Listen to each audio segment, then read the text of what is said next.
Alhamdulillah, Alhamdulillahi wa kafa, wa salamun ala ibadihi alladhina istafa, khususan ala ashrafil anbiya'i wal mursaleen, wa ala alihi wa ashabihi wa azwajihi wa dhurriyyatihi ajma'een. Amma ba'd, fa'a'udhu billahi minash shaitanir rajim. Bismillahir rahmanir rahim.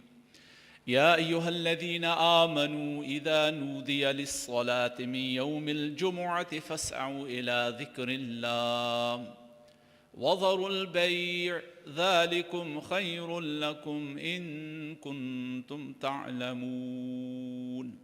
وقال الله تعالى في مقام آخر: يا أيها الذين آمنوا اتقوا الله ولتنظر نفس ما قدمت لغد واتقوا الله إن الله خبير بما تعملون.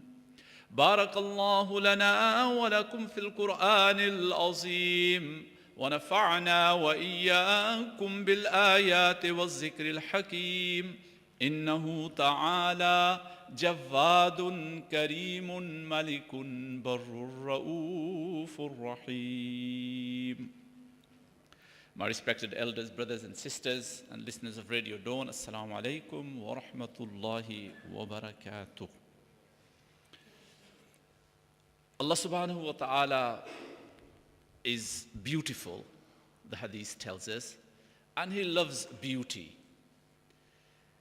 And that beauty of God, the beauty of God and the fact that He loves beauty is, of course, to be seen all around us in His most wonderful and magnificent creation.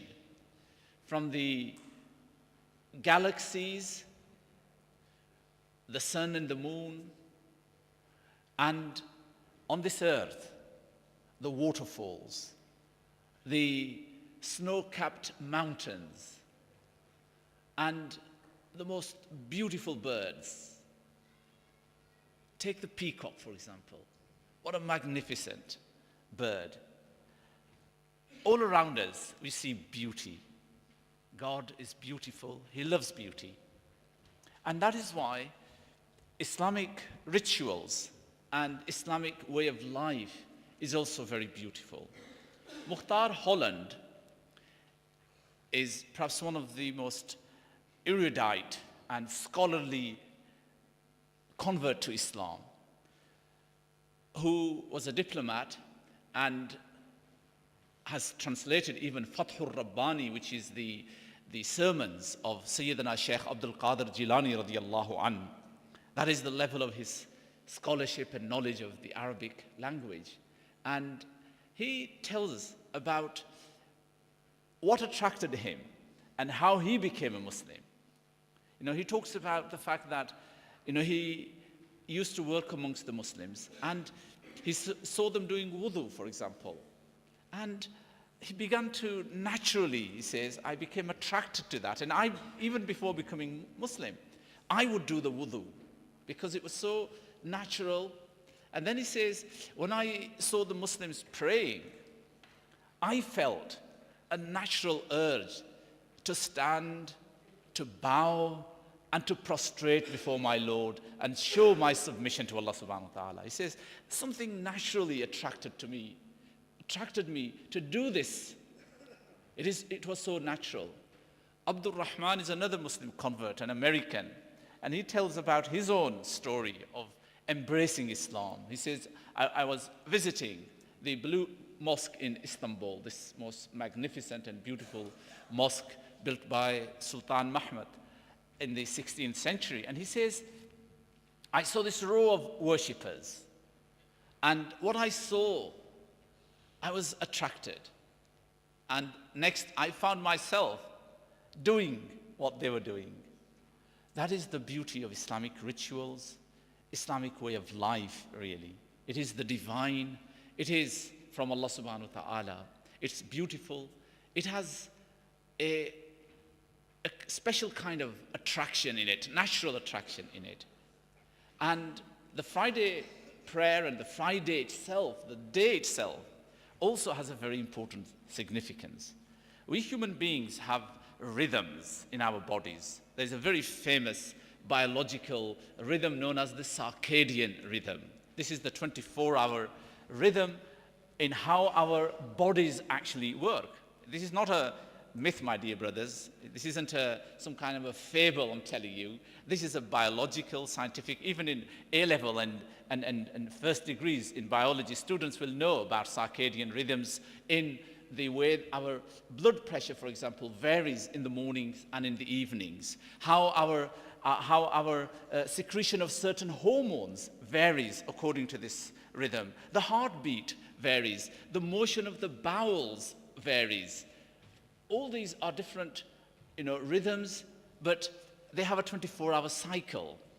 And it's very interesting that very recently, scientists have discovered what they call the circumception rhythms. These are rhythms that occur in 7 days. Every? Yes. But you see, we human beings, being very greedy, being always after material things, are trying to suppress these natural rhythms. So for us now, we have forgotten those 7 days. Here, of course, in this part of the world, the Christians had a very, very meticulous observance of the Sunday. The Jews have a very meticulous observance of the Sabbath, the Saturday. Okay? They would not do any kind of work. Even today, in some parts of Jerusalem, you will see that the Orthodox, very stern Jews will not do any kind of work. They will not even drive, okay? Because they see that as a work.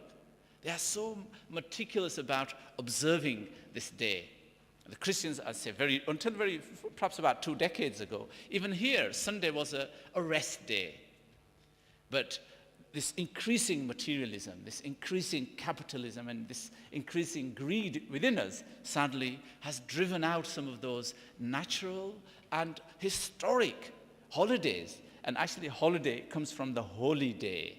That's what it was. A holiday was really a holy day, meaning a day in which you would rest, relax, worship. You would leave your worldly things. And as I said, this new finding of the circumception, this idea that there are 7 days rhythms in the body, is fascinating. It's perhaps the natural way. And for us Muslims, Rasulullah sallallahu alaihi wasallam emphasized Jummah. He said that this is Sayyidul Ayyam. This is the leader, the best of all days. Meaning that on this day, there are some special things you should do. It should not be a normal day. It should not be an ordinary day. It should be very different. What should we do? Well, this is one thing he said. He said that send blessings on me on this day. And he said, who takes a bath on Friday and wears his best clothes and puts on his best perfume? And then he walks to the masjid, and he does not trample over people when he comes into the masjid. He then praises, and then he remains silent when the imam is preaching and giving the sermon. Then this will be a kafara, an atonement for him from one Friday till the next Friday. And then on another occasion he said, God has made this day a festival for you, and therefore take a bath and use the miswak. And then he said, Friday is the best of all days and the greatest of them all in the sight of Allah. In fact, he goes on to say that it is even better than Eid al-Fitr. In terms of its merits and virtues, it is better than Eid al-Fitr. That is how wonderful and majestic this day is. However, he also says that on this day, there is a very special moment. And I'd just like to talk for a few minutes about this special moment on Friday. What is this special moment? And Abu Hurairah radiallahu anh narrated, the Prophet said, there is a special moment during Friday when God will answer the prayer of the believer. This is narrated by Imam Bukhari in his Sahih. So there is a special moment on Friday when every prayer is answered, except the prayer, as is told later on, which severs any ties or asks for things that are forbidden. In other words, every jaiz prayer, every reasonable and correct prayer will be accepted during this particular time, this special moment. Okay? Now the question is, what is that special moment? Burda said, I heard my father saying that he heard the Messenger sallallahu alaihi wasallam say, that special moment on Friday is the time when the Imam sits on the pulpit just before the azan and until the prayer is over. Okay, so that time when the Imam sits, so the azan is said until the prayer is over. These moments, according to one hadith, is that very special moment in which your prayer will be accepted. And the role of the Imam, so please sit down as you come in, please sit down and listen to the khutbah. During this khutbah, your attention, my job is to focus your attention. Remember the whole purpose of the assembly, of gathering together and being together, is that the energy of 500 people is focused on one particular item, on one particular image, on one particular topic. We are all focused on it. Our energies are focused on it. And what results from that? What results? When you all focus, what happens? Well, the energy is concentrated. That barakah, we would use the word for it, is all concentrated. And as a consequence, we all benefit from it. And that is the whole point of having gatherings, really. Something which young people don't understand, sadly. They don't, even when they are together dining, they will be tweeting. They will be playing with their mobiles because they haven't yet tasted the beauty and the warmth of friendship, really. They don't see the value of this friendship, this human connectedness and this human company and being near another human being. Sadly, we are losing that. And the Prophet said there will be a time when the person who sits next to another will not trust him. We will have lost trust. But that is what we need to be gaining, brothers. This is why we're here. The whole point is to be focused. And that is what makes this experience of being in the Jummah so wonderful. It is not just a fiery imam. It is not just a very eloquent and effective imam that will change. It is actually every one of us observing those beautiful manners that we should have. When that happens, my dear brothers, your energy is far more than mine, okay? All of you collectively, you are the ones. And that is what, the Prophet ﷺ perhaps means, that when all of us sitting here thinking for the good of the Muslims, for their own good, all of them focusing on that, will have an impact on them. That is what will drive them forward. That is what will enrich them. And then, according to Anas ibn Malik, the messenger said, search for this special moment. Search for this special moment from Asr till the sunset on Jummah. Okay, that's another version of it, that on Friday, from Asr time till the Maghrib, the last hour of this day. This is narrated in Tirmizi. And Abu Lubaba said that the Messenger of God said that Friday is the best of all days. Why? He goes on to say, because this is the day that Allah created Sayyidina Adam. This is the day that his suqut was from heaven. He was thrown onto earth on that day. This is the day that the Qiyamah will take place as well. And again, emphasizing the value of Friday and its importance, he says, a person who does not pray 3 Jummahs consecutively, Allah seals his heart. That is the damage one does to himself, that, he effectively is deprived of divine mercy from then on. His heart is sealed, impervious to righteousness and goodness. And finally, this very beautiful hadith, I think, is important for us to remember. He says on Friday, the angels come. There are special angels that come to the masjid on Friday. They stand at the door and they open their register. And the first person who comes, they write his name, and alongside it, they write that this man has sacrificed a camel. The reward he gets for coming first is the reward of sacrificing a camel. The next person comes, they write his name down, and what they write next to it is, this man has sacrificed a cow in the way of Allah.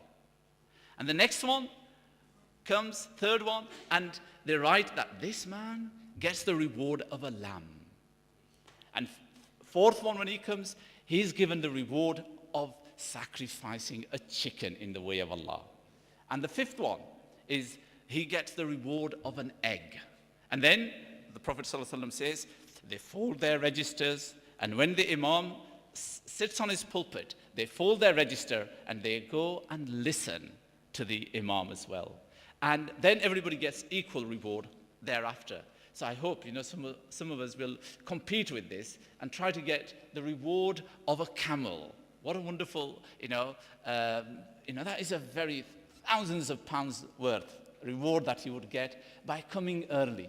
This is a spiritual teachings of Muhammadur Rasulullah sallallahu alaihi wasallam. For us materialists and people of worldly things, perhaps we might not understand the significance and the power of what he's saying really. What he's saying is that, these spiritual realities and this desire to come to Allah's house first, to come and do one of the great duties, which is this assembly of Friday. And that is why, I keep on emphasizing, and some brothers say, you're just too harsh, you're a nasty man, always being harsh with us. I'm not nasty and harsh. All I'm doing is trying to follow the adab, okay? And through that adab, by observing that adab and manner, my dear brothers, you're going to benefit, perhaps I'm going to benefit most of all, okay? Because your good energies, your positive energies will be focused, and we will all achieve, we will learn, our hearts will be illuminated, inshallah wal aziz. My dear brothers, I started off with Allah is beauty, He loves beauty. Well, let us all do things that are beautiful, in a beautiful way, okay? And that is what's going to make us really happy, prosperous, and people who will enjoy their lives, okay? And Friday, let us think how we can make this day a great day. A day when we go and visit our friends. A day when we visit our relatives. A day when we actually relax. A day when we really enjoy and relish these moments as being blessings of Allah subhanahu wa ta'ala. Wa akhiru da'wana anil hamdulillahi rabbil alameen.